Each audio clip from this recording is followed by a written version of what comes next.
Great. Hello and welcome to another edition of Talk of the Town, a podcast about everything Exmouth Town, brought to you by Thrifty Car and Van Rental.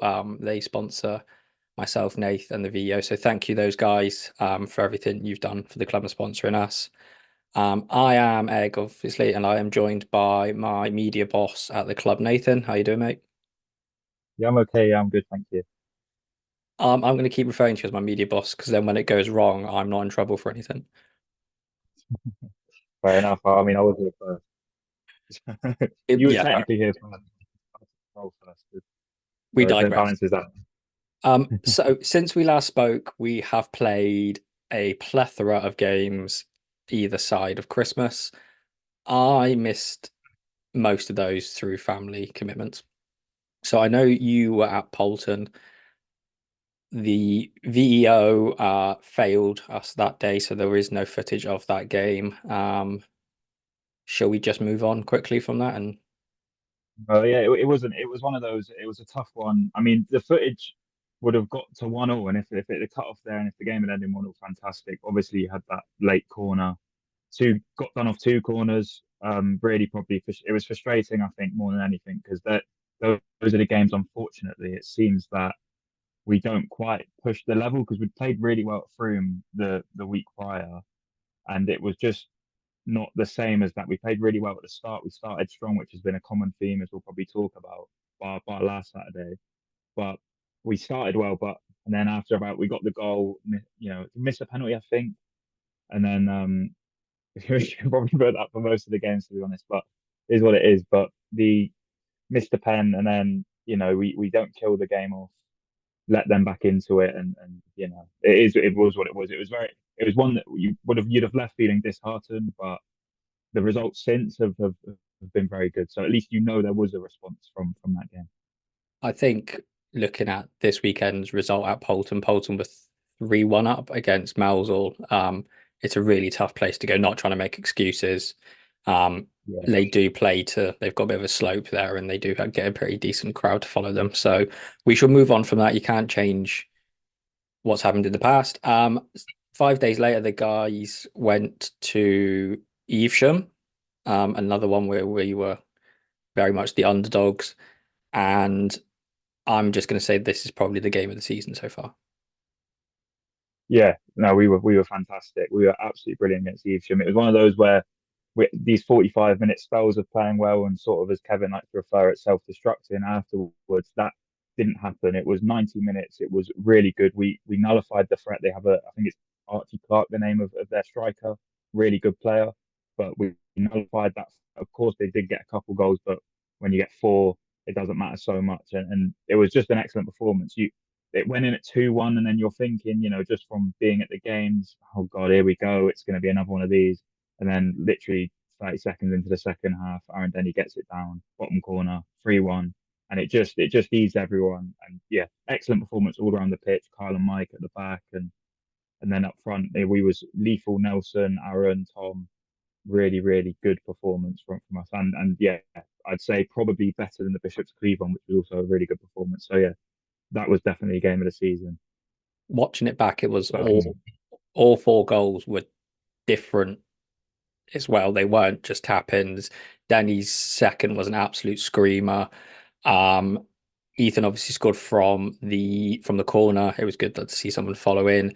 And then obviously the free kick, and the dismantling of the game equipment by Louis. But we should move on from that. If anyone's not seen it, go watch it back. He kung fu kicks the corner flag.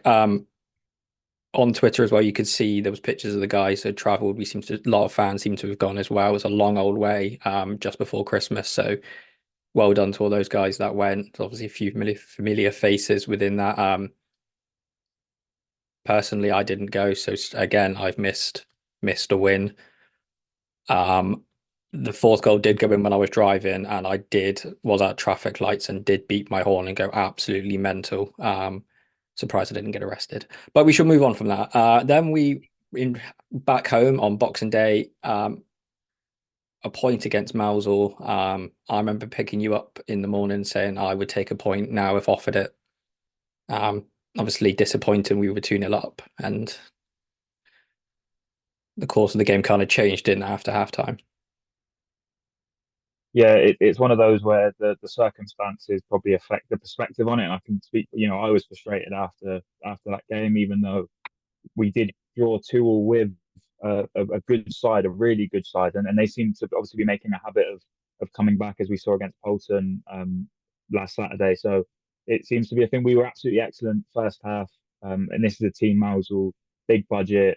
Some really good players. They had a Van der Grub who's recently just gone to Taunton, absolutely tore us apart with Manor Farm earlier in the season, and they have a lot of good players, young players. They're very professional with the way that they approach things, and they're a club that's really trying to get to that next level. And for 45 minutes, if I'd have given you the description without watching, you'd assume that it was our lot that were those the players that were trying to really get up and make a big statement with a big budget. And then unfortunately, second half they made a couple adjustments. That pace that they have, and it caught us a bit, and we didn't really come out swinging in that second half. But again, we'd have lost that game in September. We'd have lost it 3-2 or 4-2, and ended up keeping 2 and 4 points from those two games, each from a Mousel. You have to take it, especially in our position where it put us on double digits. And that is huge, and it keeps us within punching distance of everyone above us. You could tell how good we were first half. I normally stand towards their 6-yard box, whichever way we're attacking, filming and doing content bits. Their manager shouted across to their two centre back, pointing and said, "That's the danger man," and their response was, "Which one?" So I think that should sum up how good we were first half. And fair play to the lads; they hung in their second half. Towards the end, they were gone. They were running on empty. Um, yeah, full credit to them. They got an unlikely point. Game against Bideford was postponed, unsurprisingly, because it looked like a day after tomorrow. The film, by the way, not the way the dates work. So that is another midweek game we've got, which on reflection, maybe not a bad thing with games, and we've got some people out at the minute. Then Saturday we didn't invite, we had league leaders Wimborne home again. Difficult game. I don't think anybody was surprised that we didn't really get anything out of that. Yeah, it's one of you could tell by the lineup. It probably surprised a few people, which surprised me. But we set up to. It looked like at least we set up to defend and frustrate them as we had so successfully in the away game against Wimbledon at the start of the season. It didn't obviously when you go 1-0 down within 5 minutes, that's not ideal. And then you get the second after 20, and it's one that we didn't play very well. It wasn't a very good game. I don't think they played that well. I just think they showed where the top of the league. I think they punished us, and so we give them a few gaps, and they got 4 goals from it. There was no incredible they. I think the term is didn't get out of first gear. They really they sort of strolled it, but unfortunately, we didn't play particularly well. That the pitch might have not helped us in a weird way. You might have thought it would, but to be fair to Wimbledon, they're top of the league, a lot of money. If look, if they don't win the league, then you're looking at that season for them as a failure. We're trying to stay up, so that it's just a different world. It's I take it with the same faith as you did the Totting and the Sholing games last season. And look, and Yate, Polton, all these teams, they're gonna have to play them too. So I think you just sort of take it, dust yourself down, free hit, and obviously some huge games coming up, which is so important to this season. I think obviously both of us cover different sports away from town, and the thing is, I don't know what it's. Obviously, you cover contact combat sports. I cover basketball and American sports. The thing that a lot of people have said within outside of football, I'm sure it's the same in football. You can't change what's gone. We can only control what's coming up, and we can only control what's happening within our team and our club. Not that me, Nathan, or anybody of the supporters can. It's the guys on the pitch, and they still seem completely focused on getting us out of this, and getting up the table. We didn't lose any ground over the Bideford game, and we didn't really lose any ground on Saturday. Um, but we can only control what our own destiny, and it's still well within our hands, isn't it? Really, I know there's teams above us that got games in hand, but if we go and win 3 or 4 on the bounce, we put pressure on those guys above us. So I think that's what we should take. It could have been a lot worse. We could have walked away with 1 win, and we could have lost the Mousel game. But we're sitting here still fighting, and still, if we're going to go down with a fight in the way this club does.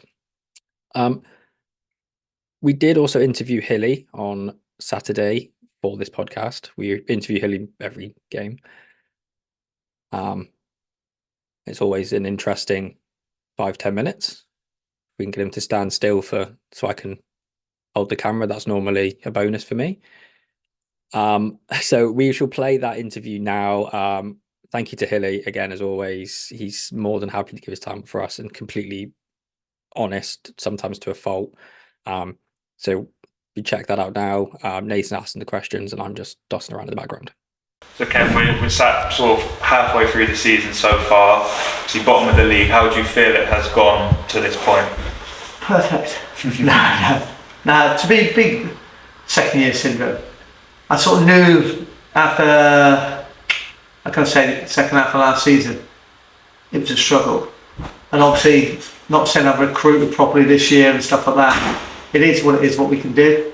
Yeah, you tried to bring one or two in, tried to change one or two things, but yeah, I sort of knew I was hoping to be around mid-table or something like that. Yeah, it's not the start we wanted, but it's the first time in 4 or 5 years that we found ourselves in a situation like this. And I said, at the end of the day, that's football. The high leagues you go up, you got to work ways out to survive. You know what I mean? And it may be a season of trying to survive. All right, we've had 3, 4 years of 5 years, wherever it is, of being successful, enjoying it. You're always going to get crunched, but then you got to look at it go again. And going into that season, obviously you retained pretty much the whole squad. Were you happy with that level of loyalty shown? Yeah, don't get on. It also comes to this scenario as well. You got to look at the club. Can we compete with some of the teams in the league? We've gone up, and if you're not competing, means obviously better than trying. No, we can't. So it's always been the same. So the club will do what they can do. As long as the club's still here, you know what I mean? That's the main thing. And I said, we'll enjoy the ride, but everyone has limits and levels. If it's a reset and it goes in and you have to suddenly find 1 or 2 new players, that happens. People come, people go, people come, people go. And suddenly you'll find a happy medium again. Suddenly you'll find that 1 or 2 will come again. Obviously, when you're losing, it's hard. It's always get down. You get that feeling and trying to get out of it. But sometimes as a manager and that lot, it's the bigger picture is show you how do you get out of it. And I spoke to a few managers now that have been and done it. Yeah. Right. One was Joyce at Bideford. He said he got more enjoyment last year of staying up. They're privileged staying up and realised he was the squad he had and thought he was out, than actually winning the league once, because it meant more because of the players he had and tried to keep them up meant more. And I said if we miraculously stay up, yeah, it'd be a great achievement for me personally. But obviously fans, expectations, they want to keep going. You've got to realise that I can't do that. You've got to start building again. You enjoy the ride where you go, but are we there yet? Obviously we see it still salvageable in terms of points and getting there. What would you say is the biggest factor for the position that we are currently in? I'd say mentality out of the whole team. We're a great bunch of lads. We're all great mates, got on. All right. Great team atmosphere between them all. But in terms of trying to scrap and win games, and knowing how to win games, yeah, I'd say we are, over the years, players have had the early days, we were a little bit of a nasty side, physical side, and now we're a nicey side.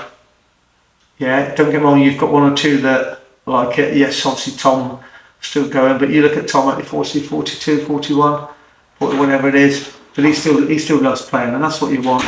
That's what you aspire to. Someone there ends up joining it. You know what I mean? If he's enjoying it, 42 years old, still wants to turn out, still puts performance on. Yeah. And to me, that's where it's swing gold. And if you're a young 27, 28-year-old, you want to be playing every single week. Every single week. Do you a little bit off? If you want to play summer league, brilliant. If you want to drop down and play with your mates in a lower level, that's fine. But surely the ambition of any youngster is to play the highest level you can.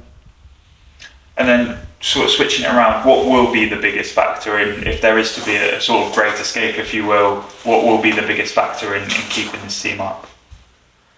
It's just belief, really. I said the lads are down.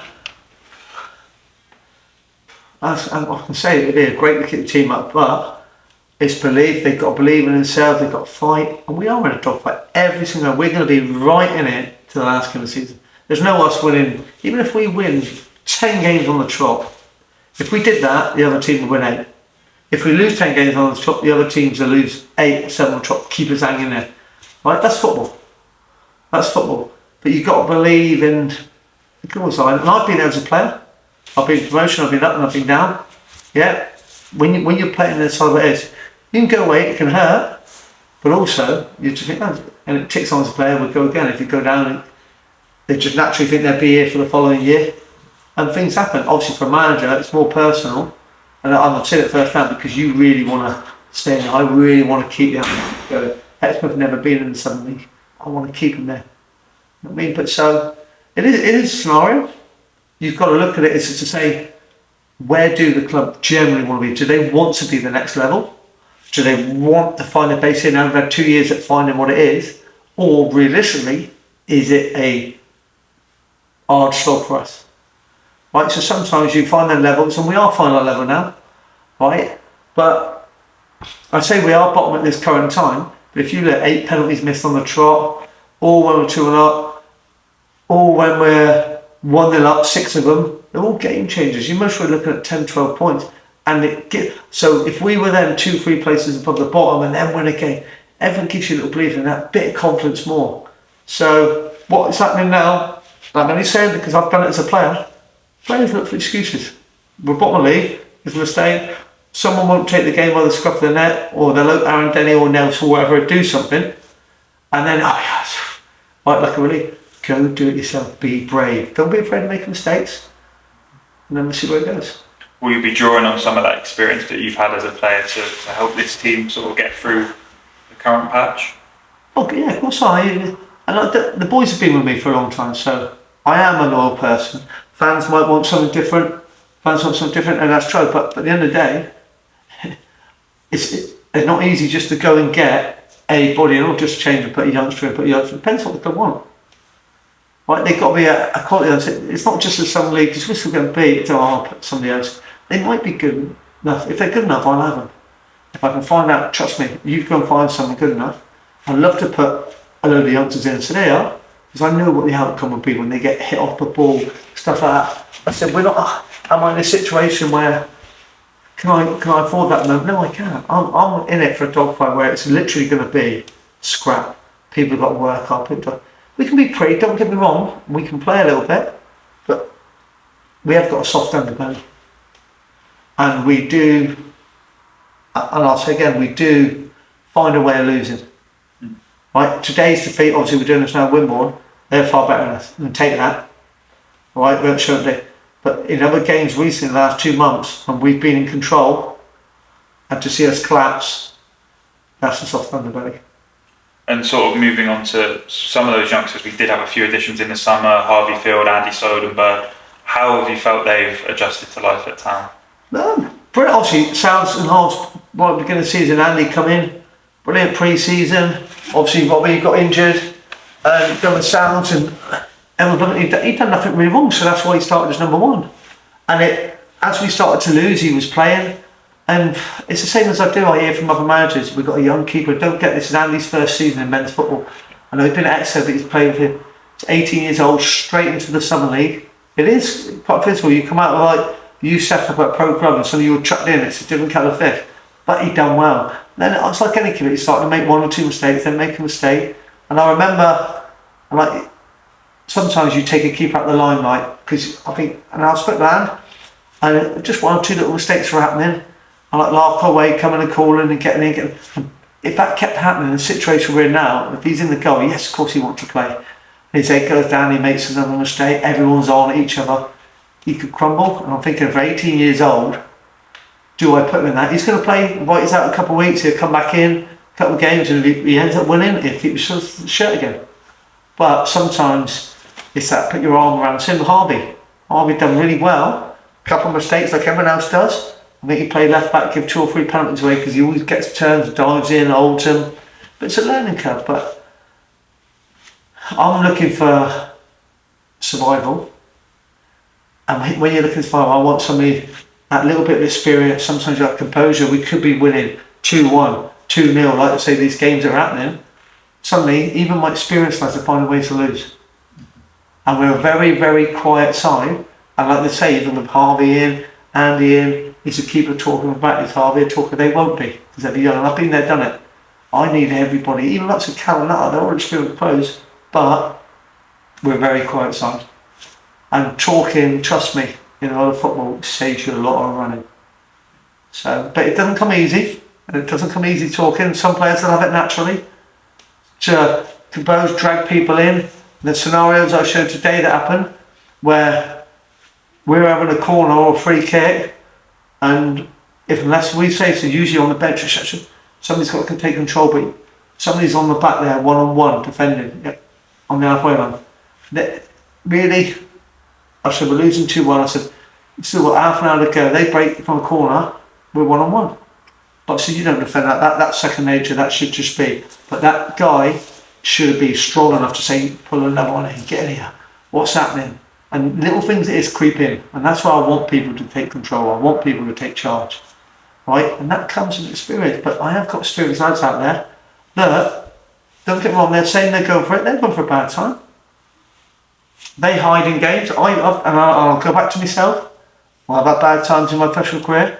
Early days when I used to get shouted at by the experienced pros, I'd suddenly come to the left side of me, it's come out to me, and I've suddenly hit on and stood behind somebody because I didn't want to make that mistake.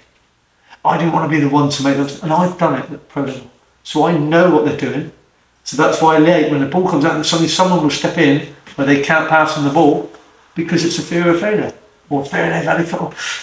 You know what I mean? But I'm trying to get out of them. We're not that side. I'm not going to rinse the fact they're going to make a mistake. I might have a go in here and after that and things like that. But in the bar after, it's all about enjoying yourself. You turn up on a Saturday, you enjoy it. The same with me. I've got to try and put a smile on my face and I want to keep doing it. Right? But I'll go away from here. They can go out tonight. I'll be going home tomorrow. I'll be working ways of trying to get out for training. What can I do? And it is a 24/7 job. And there's been midway through the season, there was some more additions. You have Nelson coming in, Louis and Tom. How do you feel they've adjusted? To be fair, brilliant. Obviously, it's something you needed. I just wish I could add them beginning of the season. And it all settles different when you embedded them in. And that lot, I wish they were available then, but it is what it is. They come in when they were catching us on a low, so suddenly come in the top side that's sliding at the bottom. You know what I mean? At the end of the day, to be fair, Louis, Nelson, you know what I mean? They're brilliant. Barthy's as they got his goals, obviously got something like 4 goals and 6 starts. Yeah, some starts, so. But no, like I say, excellent additions. Obviously, I've had a lot of people travelling this year, which in the summer league, so with people disappearing on me. But that's nature of business football nowadays. It's not, they stay there and there for football. Football's second and third, but years and years ago, football was always your life, you loved it. So now it's, I've got to deal with somebody going on in the next, and that's the nature of the beast. So the team's always changing, and it is hard because you don't get set aside, and somebody comes in, does well, then it's unavailable for 2 weeks, then somebody else comes in, does unavailable, so sometimes they end up putting square pegs in round holes. And then in the dugout we had Jordan McCormick depart, Dave Pearce come in. How important has he been? Oh no, Pearce has been perfect, exactly what I want. You know what I mean? Don't get Geordie was good, another way Geordie helped with me, but with Dave's experience in managing, even talking after and he helped me discussions and things like that. And what he'd say and what he'd do is brilliant. The lads are different, it's a different voice in the dressing room. He's been there, seen it, done it. Alright, and it is actually nice. They're not hearing the same from me, oh, Illy's on again, or Gaffer's on again. They sort of roll their eyes because they've been with me for 5-6 years. Me and Andy sort of roll their eyes when they go off again. When somebody else is speaking, somebody else new comes in the camp, who's actually calling them out for the exact same I've been doing for the last 2-3 years. Their mistakes. So somebody else has seen it, which is nice. So they got to believe and they got to knuckle down. But sometimes they have also got to take a bit of the blame themselves, go away and look at themselves. And the same again is, it's professionalism, how people treat and look after themselves. We can make them run after, but it's the things like that. They've got to come up, do they want to do that bit extra? Do they want to try and get themselves in the team? Or they're just happy to turn up and be mates and play, enjoy it? And there's some players that perhaps the fans would like updates on. You've got Jordan Harris and Harry Wolf, who I believe are dual registered elsewhere. Yeah, it's the same level. We've got players dual registered out. I've got players dual registered, Harvey Dorothy. Some else I've got, yes, it's coming over. Harry's gone out and he was going to go somewhere else. Whatever, and get game time and things like that, because at the end of the day he wants to play. Yes, he's dropped down 4 or 5 leagues. whatever it is, 3 leagues to play, right? And it'll get games. Jordan wanted to go to Holland, get game time and come back. And don't get me wrong, I've asked Jordan a couple of times, but he's unavailable for the Den Bowl the other week when we won.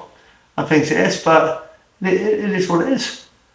Like I say, you're a Southern League side unless you do have big bucks, you're hard to keep people.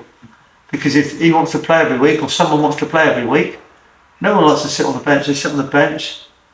We'll be here talking an hour tomorrow. We've gone lost. I'll have phone calls tomorrow. People are left out. Asking why they're left out, and that's the nature of the beast, and that's football. Right, so, but when you win it, it's all fine. So, but at the end of the day, there's some players, like I say, you've got to look after yourselves. You're your own worst enemy. There's players, we can go to the levels, you can come train and that lot, but sometimes, if you want to succeed, and you want to do that extra bit and go that extra mile, you can. And I'm not saying I don't. I've been, I can say with the players, they most showed it too good for me over the last 5-10 years in terms of training, or 5 years, whatever. Give them a bit of time off, and now it's starting to show that they were so much fitter than us today. But the lads won't let you believe it. They'll all try and get out runs and that lot, but that's the nature of the beat. Everyone always try, they get them want to play match days. You try and get them there at training, everyone at one go, there's always an excuse. And that's the level we're at. But if you're on contract, bigger clubs win more than that lot, they've got to turn up. Here we can. And then in terms of players that perhaps been on the injury list, you've got Dan Cullen, Bradley and Levi. How are they looking? Well, James Richards as well. And James, yes. Right back, you've got me. So Brad's obviously still waiting for it. I know he's travelling out at the moment, but he was just waiting for obviously medical issues and something he had with him. Dan Cullen done his knee, but he's going travelling in March, so doesn't want to injure himself before he goes. So he ruled himself out. James's ankle's not quite running straight lines, but it's there, and obviously work comes first, and he gets it for his job. So, but it is hard. You're getting people, and Jordan Casey just something come back, niggles and stuff like that. But it is hard. And Sam Haynes is coming back now. He's been travelling for 6 months, and I like Sam the back end of last year. All right, so but there was a lot of bodies that I hadn't even had. Yeah. You know what I mean? So, but the main thing is we're bottom of the league, and I'm still getting 15, 16 want to play every week. Which is not. Levi's with his hand, busted his hand running, so obviously I don't know what sort of contact you can have with it in it, but if we can get him up and running, he might bring us goals, but that is what it is. And to finish off, what are your hopes for 2024 and the end of this season? Is I can leave the club nice and healthy in the summer. Thank you. Okay, so Nath, you asked the questions there. I know Hilly touched on a variety of topics. What did you take away from that? I know we have these sorts of discussions with Hilly quite regularly, but yeah, no, I was first of all, glad to get some updates for the fans on some players that haven't been here for a while. We get asked, and sometimes we genuinely just don't know, and we, and sometimes it is the case at this level where even Kev doesn't really know where these players are or what they're doing and whether they're going to be here on a Saturday. So it was good to get those updates and good to catch up about the new signings and the summer recruitment, and also some of the lessons he's learned over this season and some of that. I think the main takeaway again is firstly is how much he's got this squad now, and it's about they're still together. It's good that we've got a set of eyes in Dave, and it's now pushing forward. He knows that this situation isn't great, but it's a salvageable situation. It's something we can fix. It's something we can go on and stay up. And again, to be honest, speaking to him generally, just the main thing I always take away is just how much he does. And I know, look, on the pitch, he hasn't got everything right this season. I think it's fair to say. And some people will feel that maybe tactically or whatever on the pitch, but off the pitch, it's what he does. I don't think any other manager in the Southern League does. Like it's a lot of the smaller things that you don't notice or we wouldn't notice on a match day, but he does an awful lot for the club, and it's clear he's so dedicated to helping the team. If we can get turned around, I think he said the one thing, if we do stay up, this is going to be probably the best feeling he's had since becoming manager, and hopefully we will have that day where we can celebrate the fact that we're going to be in the Southern League Division 1 South for another season.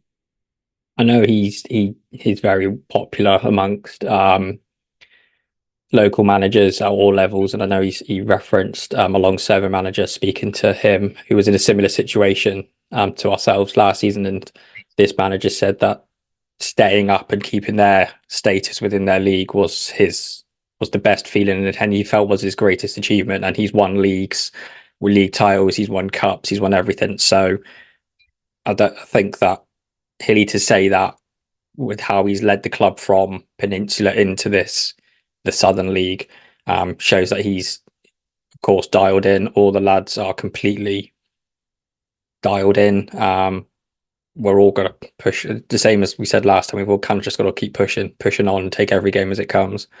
Back to, obviously, you said Hilly does a lot around the club. I saw Hilly climbing in a loft when I'd first joined the club, and I wasn't used to that, and I was like, what the is going on here? We did consider shutting the loft door and leaving him up there, but unfortunately they did let him back out again. Yeah, and speaking of Dave as well, Dave has been fantastic since he's come in. He commands respect. He's saying things that Hilly has been saying to the guys, and giving a different, fresh input and eyes to the squad. And I think if Dave was to come up to me post game and give me a rollicking for not winning a header at the back post, as a media guy, I probably would apologise and then try and win the header next game, even though me and Nate don't appear on the pitch. I think that's the level of the man we now have on the touchline with Rolo and Hilly. It's a good actual quadrant, isn't it? They're all very different. Yeah. And Saf as well. It's they've got a good dynamic there. Bob, he gets he gets after it a little bit with the referees sometimes, and Andy, you might run down the touchline if after an offside goal. There's characters there, and characters that are going to help the club and get us forward. People dedicated to this football club help us get out, and then we look forward now to a big set of fixtures across January and coming into February. We've got start off with a game that two clubs very well. Tavistock versus Exmouth. It's all the egg derby almost. How are you feeling?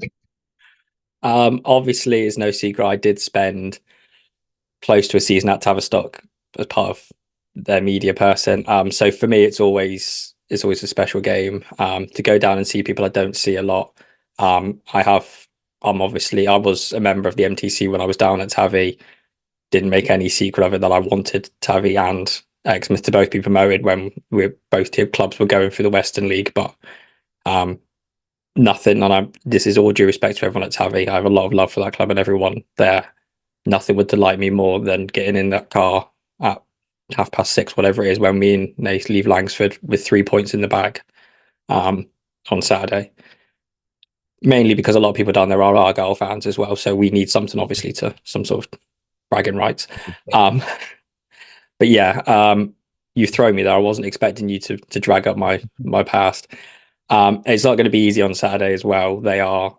I've watched them recently. They are really good. Similar to ourselves, they're not safe. We had a couple of their fans came up on Saturday. They're still looking over their shoulder. They're taking this game on Saturday incredibly seriously. The pitch is going to be heavy.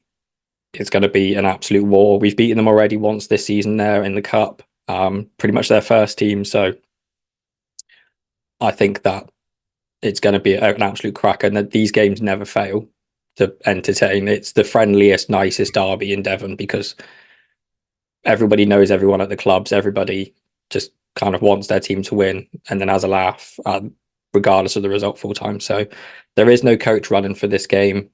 Before we forget, there is no transport, but there's loads of people I know are going. So yeah, hopefully be there on Saturday. Wrap up warm because it's always freezing cold. 12 months I spent there, I was never warm when I was in Tavistock.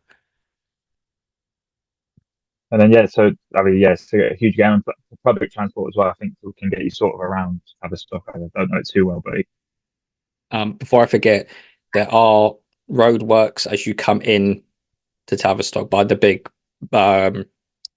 roundabout with the clock on it.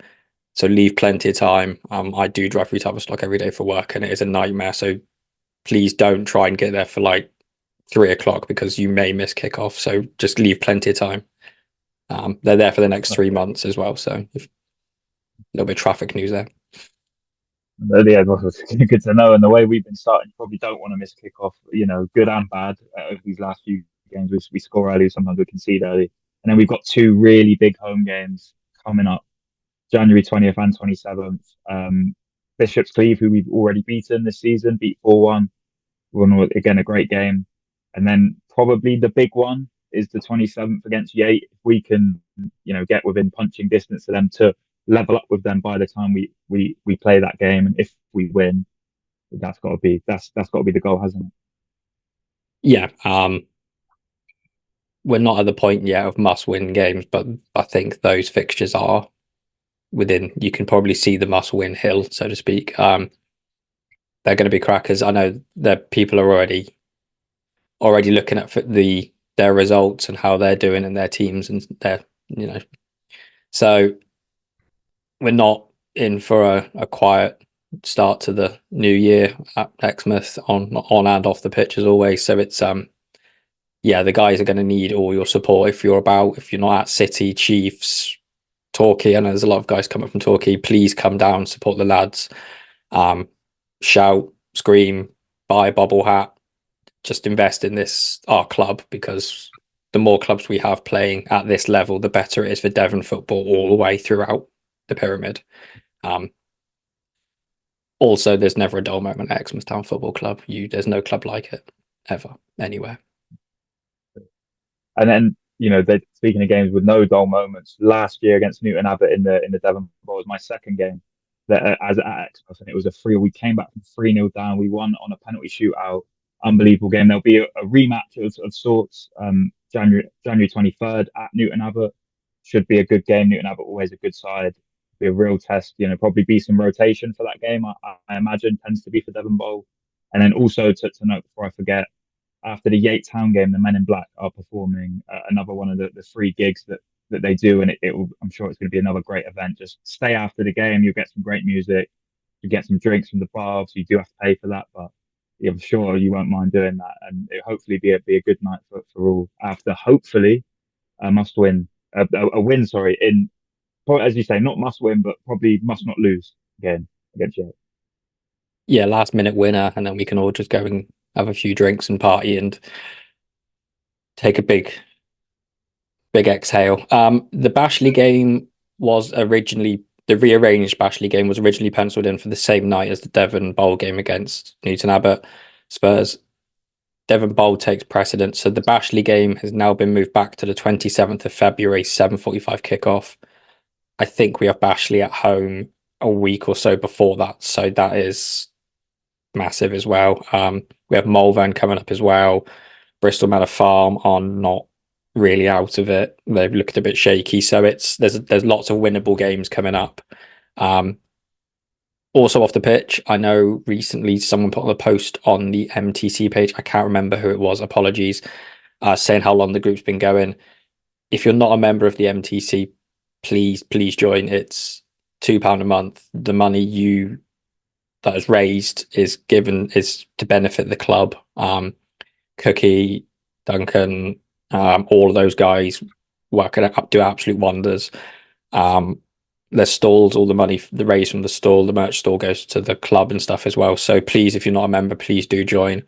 To put into perspective how much the MTC and the club and everything means to me and Nath. I have a family member. She's 4 months old, and she was, I think, 40 hours old, and she become a member. So she hasn't paid any money yet, so I'm going to deduct it out of her pocket money. But please do join. I'm sure Cookie and some of the guys will be able to explain how you can pay and join, and please do, because it does benefit the club.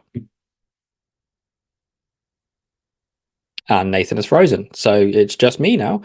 So I think that basically summarizes everything that is coming up at the club and going on. I was going to say hopefully me and Nathan could begin 2024 without any technical hitches from our point of view, but obviously that is not the case because Nathan is frozen. So I'm going to stop dribbling on. Let's go get some points on the board. Let's get up the table. And let's just cheer the lads on. Just that's it really, isn't it? So up the town, and we shall see you soon.